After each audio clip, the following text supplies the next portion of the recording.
Hello student, इस video हम लोग क्लास 10th सब्जेक्ट मैथ प्रश्नावली 1B के 1 और 2 के सभी क्वेश्चन को सॉल्व करेंगे। 1 के क्वेश्चन को सॉल्व करते समय हमें इन संख्याओं का जानकारी होना अति आवश्यक है, क्योंकि एक के क्वेश्चन को सॉल्व करते समय हमें इन संख्याओं से संबंधित प्रश्न आता है, इसलिए इस संख्याओं को जानना ज़रूरी है। इसलिए हम बोर्ड पर लिख लिए हैं, उसके बारे में जानते हैं। चलिए, पहला अभाज्य संख्या, दूसरा यौगिक संख्या और सअभाज्य संख्या। इन संख्याओं के बारे में आप विस्तार पूर्वक जान लेंगे तो एक का सभी क्वेश्चन बनाने में हमें किसी भी प्रकार का दिक्कत यानी कठिनाई नहीं होगा। अभाज्य संख्या क्या है? जिन संख्याओं में एक तथा स्वयं से भाग लगे उसे अभाज्य संख्या कहते हैं।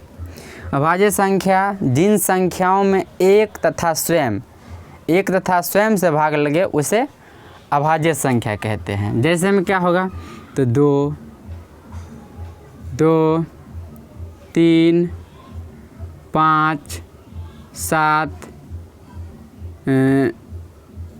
9 नहीं होगा, 11। उदाहरण द्वारा समझते हैं।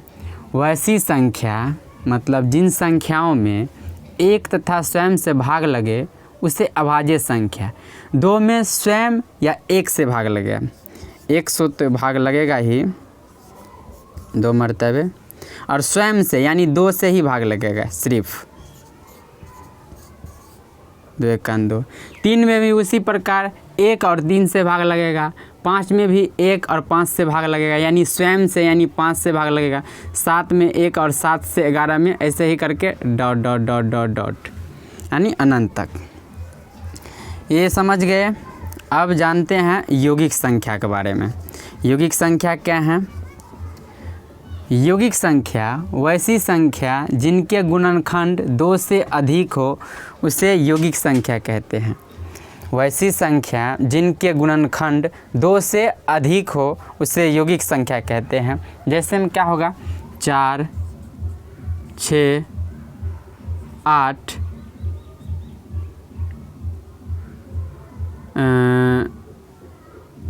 9 dot dot dot dot dot, यानी वैसी संख्या जिनके गुणनखंड 2 से अधिक हो उन्हें यौगिक संख्याएं कहते हैं। जैसे में 4 का गुणनखंड 2 से अधिक होगा, इसका गुणनखंड कीजिए। यहाँ पे 4 का गुणनखंड क्या होगा? गुणनखंड का मतलब ये होता है कि 4 कौन कौन से खात में आ रहा है, तो 1 खात में, 2 खात में और 4 खात में नहीं। तो इसका गुणनखंड कितना हुआ? 1 2 3, यानी 2 से अधिक है तो ये 4 होगा यौगिक संख्या। 6 भी इसका गुणन भी कीजिएगा तो 2 या 2 से अधिक होगा। 4 का गुणनखंड भी कीजिएगा, 4 8 2 से अधिक होगा, और 9 का भी 2 से अधिक होगा। 2 इसीलिए नहीं लिए क्योंकि 2 का गुणनखंड कीजिए 1 और 2, 1 कान में भी 2 आएगा और 2 कान में भी 2 आएगा, तो इसका गुणनखंड कितना हुआ? 2 हुआ, 1 2। मगर परिभाषा के हिसाब से इसका गुणनखंड 2 से अधिक होना चाहिए। यौगिक संख्या में 2 से अधिक होना चाहिए, तो इसका क्या होगा? 4 6 8 9। सबसे छोटी यौगिक संख्या क्या है? 4 है, और सबसे छोटी अभाज्य संख्या क्या है? 2 है, याद रखिएगा। अब नेक्स्ट देखते हैं सअभाज्य संख्या किसे कहते हैं? 2 या 2 से अधिक वे प्राकृत संख्या जिनमें उभयनिष्ठ गुणनखंड सिर्फ 1 हो, साथ ही उनका मस 1 हो, उसे सअभाज्य संख्या कहते हैं। सअभाज्य संख्या 2 या 2 से अधिक वे प्राकृत संख्या किसे कहते हैं?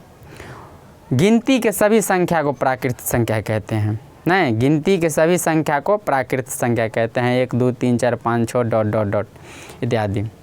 और 2 या 2 से अधिक वे प्राकृत संख्या जिनमें उभयनिष्ठ गुणनखंड सिर्फ 1 हो। उभयनिष्ठ गुणनखंड मतलब ये होता है कि दोनों में गुणनखंड सिर्फ 1 होना चाहिए। उभयनिष्ठ मतलब दोनों में होना चाहिए गुणनखंड 1 सिर्फ, और किसी भी प्रकार का गुणनखंड नहीं मिलना चाहिए। साथ ही उनका म स एक हो उसे स अभाज्य संख्या कहते हैं। जैसे में उदाहरण लीजिए 2 और 3, 2 और 3 अपने आप में क्या है, तो यह स अभाज्य संख्या है। नहीं, यह 2 3 स अभाज्य संख्या है, क्योंकि इसका गुणनखंड कीजिए। 2 का गुणनखंड 1 और 2, 3 का गुणनखंड 1 और 3। इसमें देखिए एक इसमें भी है और इसमें भी है, उभयनिष्ठ हैं। और अब तो नहीं मिल रहा है गुणनखंड, तो जिनमें उभयनिष्ठ गुणनखंड सिर्फ एक हो तो एक है, और उनका म स भी एक होना चाहिए। 2 और 3 का म स निकालिए। 2 और 3 का म स निकालेंगे, क्या होगा, 2 1 2, घटाएंगे 1, फिर यहाँ उतारेंगे 2, उतारेंगे यहाँ 31, यानी म स क्या होगा, यहाँ पे 31 के जस्ट ऊपर वाले म स होता है, तो म स इसका क्या होगा, 1। यानी 2 या 2 से अधिक वे प्राकृत संख्या जिनमें उभयनिष्ठ गुणनखंड 1 हो और साथ ही उनका म स 1 हो, तो वो क्या कहलाएगा, स अभाज्य संख्या कहलाएगा। नहीं, तो और उदाहरण ले सकते हैं आप, 2 3 5, इसमें भी उभयनिष्ठ गुणनखंड 1 होगा और म स निकालिएगा, इसका भी म स क्या होगा, तो 1 होगा।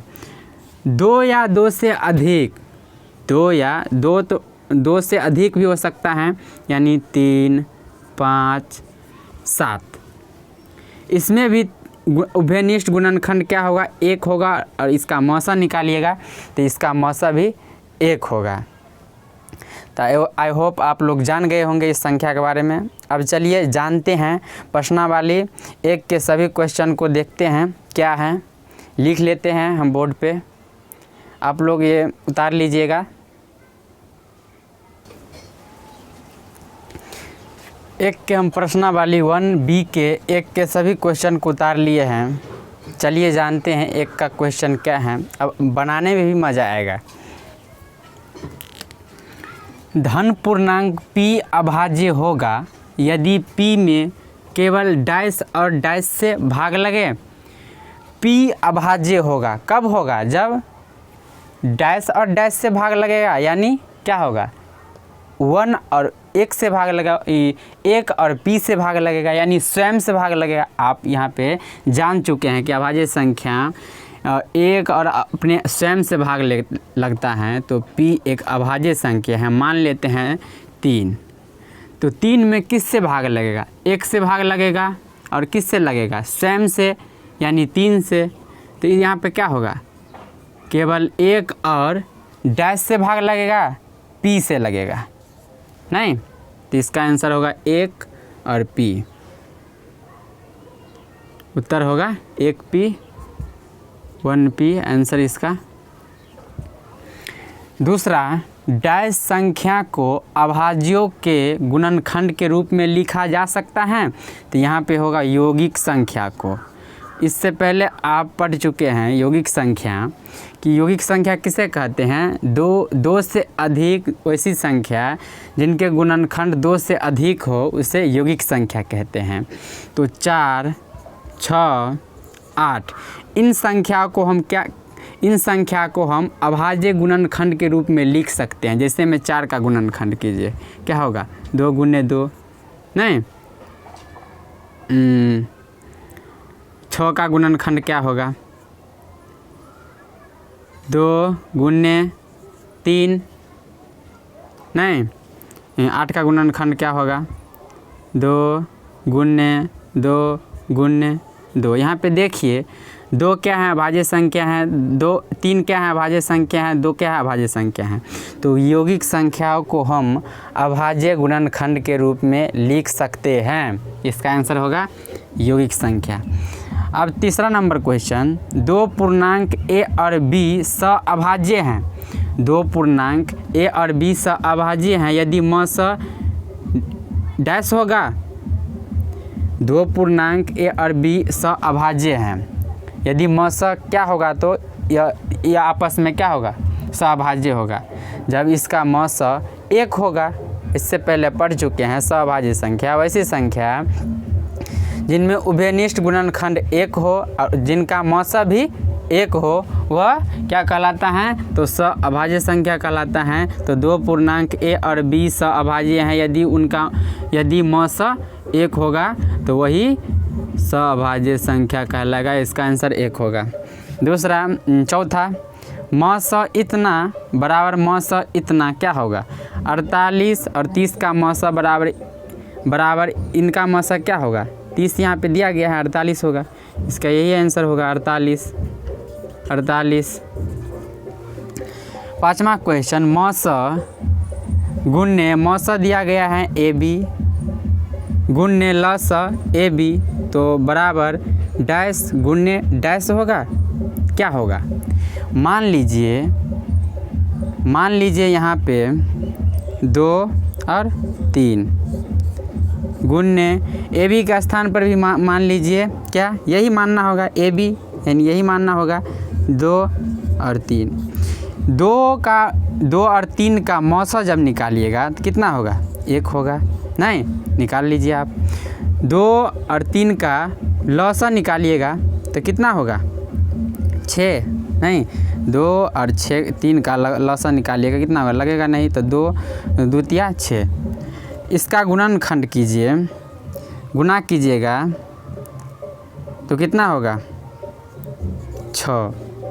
यानी क्या होगा, तो इसका म स A गुण्य B होगा। यानी इसका मतलब ये होगा कि 2 और 3 को गुना कीजिएगा भी तो 6 के बराबर होगा। यदि इसका म स भी निकाल करके और ल स भी निकाल करके कैलकुलेशन कीजिएगा तो 6 होगा। यानी इन दोनों संख्या का गुणनफल ही म स और ल स के गुणनफल के बराबर होता है। नहीं, तो इसमें क्या होगा, A गुण्य B। तो इसमें इस उदाहरण से क्या होता, 2 और गुण्य 3।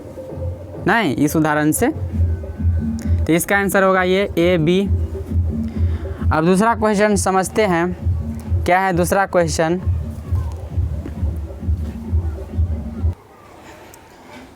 दो के क्वेश्चन को उतार लिए हैं। दूसरा क्वेश्चन क्या है, निम्न खंडन में अज्ञात संख्याओं को लिखे।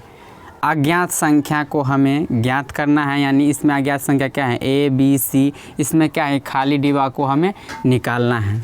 चलिए यहाँ से हम कैलकुलेशन करते हैं। यहाँ पे संख्या दिया गया है, 2 से भाग दिया गया है इसमें, तो भागफल कितना आया, 17। यदि इन दोनों को गुना करके हम लिख देते हैं तो क्या होगा, संख्या में प्राप्त हो जाएगा। तो 17 दूना 34। नहीं, फिर 2 से भाग दिया गया है किसी संख्या में तो भागफल इतना आया। इन दोनों संख्या को यदि गुना कर देते हैं तो इसके बराबर आ जाएगा। तो 34 दूना 4 दूना 8 3 दूना 6 68। फिर 2 से किसी संख्या में भाग दिया गया है, भागफल इतना आया है, तो इन दोनों संख्या को गुना कर देंगे तो कितना आएगा इसके बराबर, यानी 8 दूना 16 दूना 12 1 13 136। यानी A बराबर 136, B बराबर 68, C बराबर 34। नहीं, यहाँ पर भी 72, यानी 8 से इन दोनों संख्याओं का गुणनफल इसके बराबर होना चाहिए। यानी 8 से भाग देंगे 72 में, 8 9 72। अब इनका 8 का गुणनखंड करना है, कीजिए। 8 का गुणनखंड क्या होगा, 2 गुण्य 2 गुण्य 2, यानी 2 दूना 4 4 दूना 8। अब 9 का गुणनखंड करना है तो क्या होगा, 3 गुण्य 3। नहीं, आंसर हो गया। खाली स्थान ये था 2 गुण्य 2 गुण्य 2 गुण्य 3 गुण्य 3, ये भी खाली स्थान था, कोमा ये। इसका आंसर ये होगा दूसरा का। तो आई होप वीडियो अच्छा लगा होगा। वीडियो अच्छा लगे तो लाइक कीजिएगा, कमेंट कीजिएगा, दोस्तों के साथ शेयर कीजिएगा। चैनल पर नए हैं तो चैनल को सब्सक्राइब कीजिएगा। धन्यवाद।